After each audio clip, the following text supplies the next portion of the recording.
Bonjour à toutes et à tous. On est ravis de vous retrouver aujourd'hui pour ce nouveau webinar en présence de Bertrand Robiquet. Aujourd'hui, on va parler de connaissances dans une grande organisation, comment comprendre un petit peu toutes les problématiques autour de la gestion de la connaissance et comment on transforme cette connaissance en levier de performance collective. Alors, ce que je vous propose, c'est qu'on attende encore quelques petites minutes que les derniers arrivants puissent nous rejoindre et on pourra commencer cette présentation. Pour rendre cette présentation le plus interactive possible, sur la droite, vous avez un petit chat. Je vais mettre un petit message. N'hésitez pas à poster vos questions, vos remarques, et on se fera un plaisir d'y répondre en direct ou à la fin de la présentation.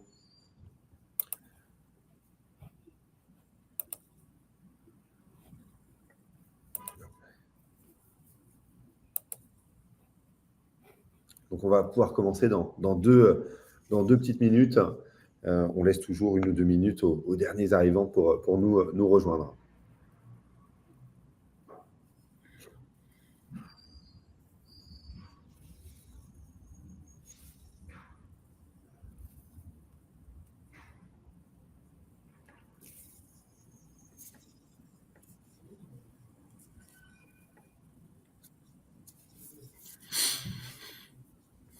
Eh bien, on va pouvoir commencer. Je pense que le début de la présentation va pouvoir faire venir tout le monde. Donc, je suis ravi de vous retrouver aujourd'hui pour ce deuxième webinaire depuis la rentrée. Donc, aujourd'hui, on va parler de connaissances.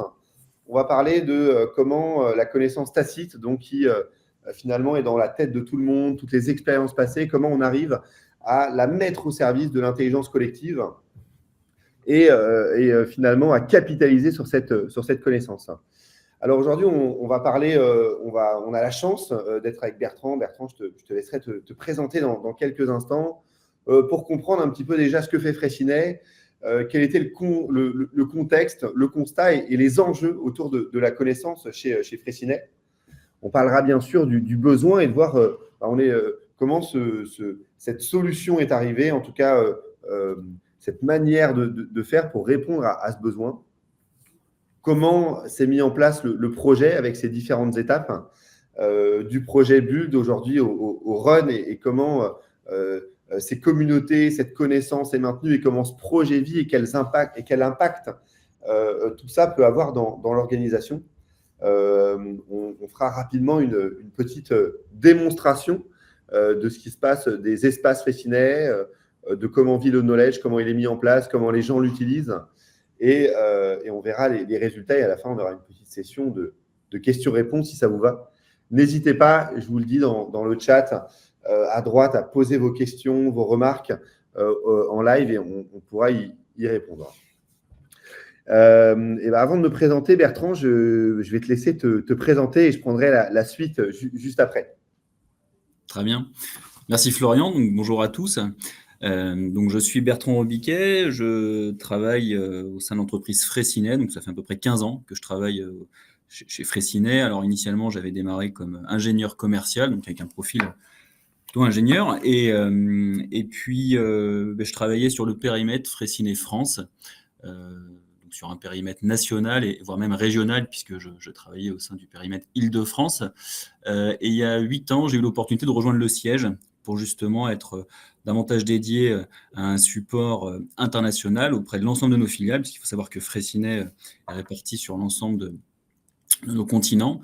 Et puis, j'ai rejoint le siège comme Repair Business Developer, donc avec l'objectif d'aider au développement des activités de la réparation au sein du groupe. Et petit à petit, et vous le verrez tout au long de cette présentation, je suis devenu Knowledge Manager, donc à mesure que cette stratégie de partage des connaissances s'est développée et a évolué au sein du groupe.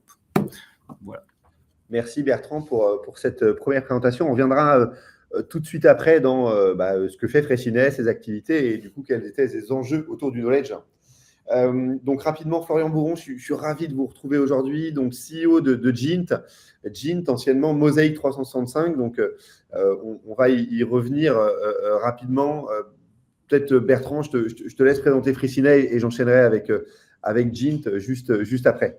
Effectivement, j'ai quelques mots, on va dire, en introduction, mais effectivement, il faut dire un petit peu plus de choses sur Fraissinet. Ce qu'est Fraissinet, on fait partie du groupe Vinci, donc par l'entité Vinci Construction, et on est rassemblés dans la branche des réseaux de spécialité de l'entité Vinci Construction. Donc, il y a différentes marques, Fraissinet pour les travaux de génie civil spécialisés, Soletanche-Bachy, Ménard, Nuvia, Sixent, pour couvrir différents métiers de ces réseaux de spécialité.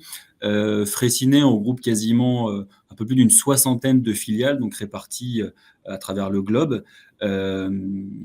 On couvre 2 grandes activités, les métiers de la réparation et du renforcement de structures, donc que ce soit sur des bâtiments, des ouvrages d'art, des structures du génie civil de l'eau, enfin, tout type de structure. Et l'autre grande partie de notre activité concerne, on va dire, les métiers historiques de Fraissinet, toujours dans le génie civil spécialisé, mais sur de la précontrainte, sur la mise en place de structures aubanées, donc sur les grands ouvrages du génie civil, encore une fois à travers le monde.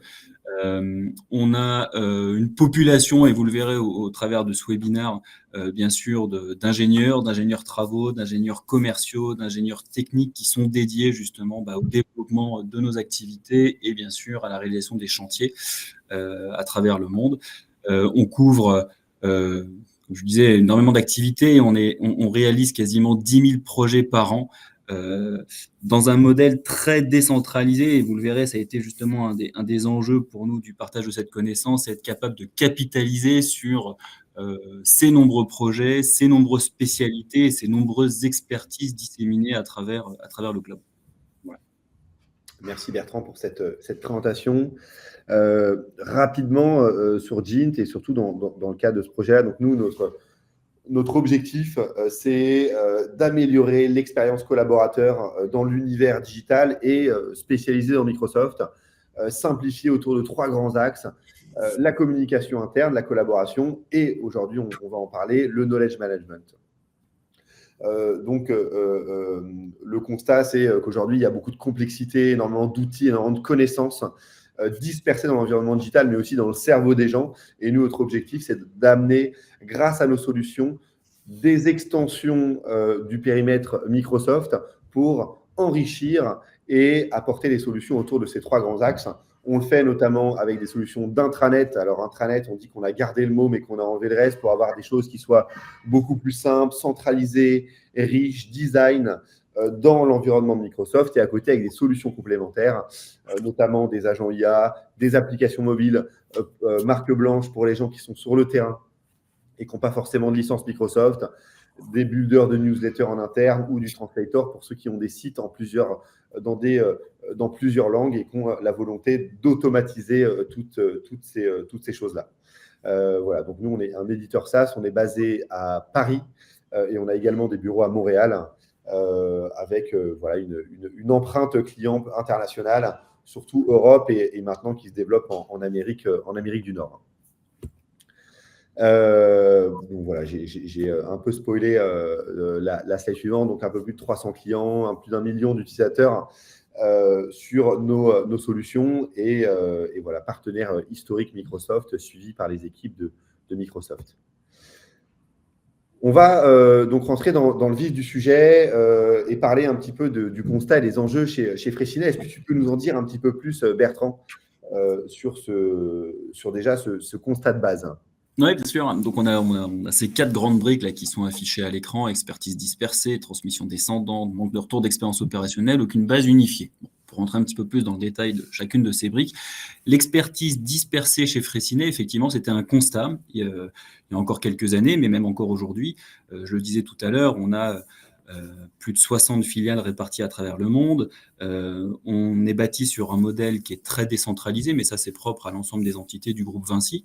Mais c'est aussi ce qui fait la force du groupe Vinci, à savoir que chaque entité, même du groupe Fraissinet, a une vraie autonomie, une vraie indépendance dans le développement de leurs activités et pour justement être en parfaite adéquation avec les contextes économiques, locaux. Voilà, donc il y a une vraie force, on va dire, de ce modèle amené par ce modèle de décentralisation. Néanmoins, dès l'instant où on se met à parler de besoin de mise en commun d'une connaissance, de partage, de travail collaboratif, eh bien on sent un petit peu le côté paradoxal de cette nécessité en parallèle de cette décentralisation poussée. Donc on avait une expertise qui était existante, largement existante, mais trop dispersée et difficile justement à agréger. De fait, ces dernières années, on était plutôt bâti sur un modèle où l'information était essentiellement descendante, c'est-à-dire qu'elle provenait quasiment que du siège et inondait, on va dire, nos filiales sur une information plutôt de type générique, des procédures d'exécution, des fiches techniques, de l'information corporate, mais on avait justement des difficultés à faire remonter l'information provenant directement des entités et des expériences opérationnelles de ces entités.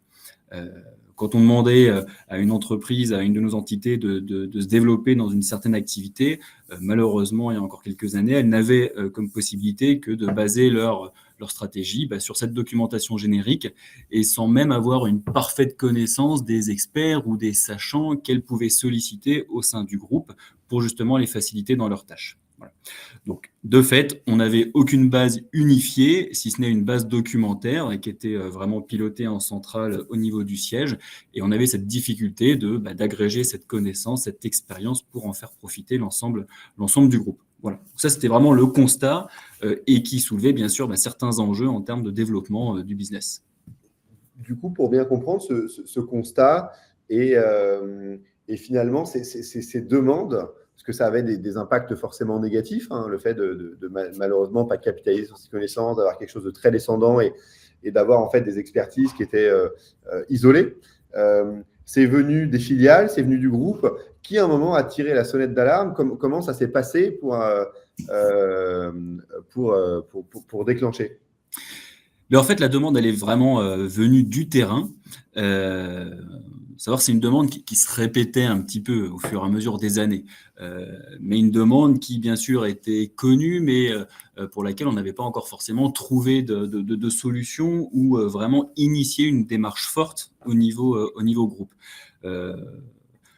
Pour être un petit peu plus précis et clair, en gros, c'est en 2017, lors d'une convention nationale, d'ailleurs chez Fraissinet France, que le terrain, que les équipes ont fait remonter ce besoin d'avoir enfin une base de connaissances, une base de partage de ces connaissances, partage d'expériences, d'expertise, voire même de bugs techniques, ça peut arriver.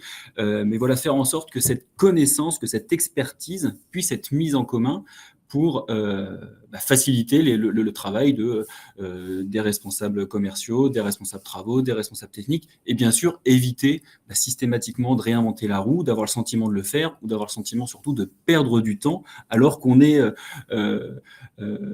finalement persuadé que l'expérience a déjà été réalisée, éprouvée, etc.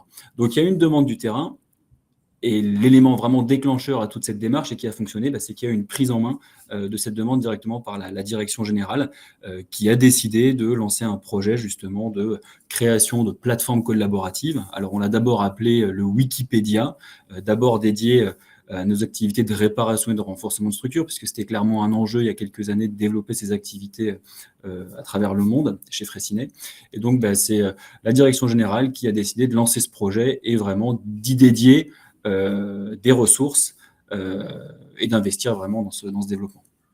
Ok, très clair. On va parler maintenant de cette recherche de solutions. Donc, il y a eu un constat extrêmement clair, une remontée du terrain,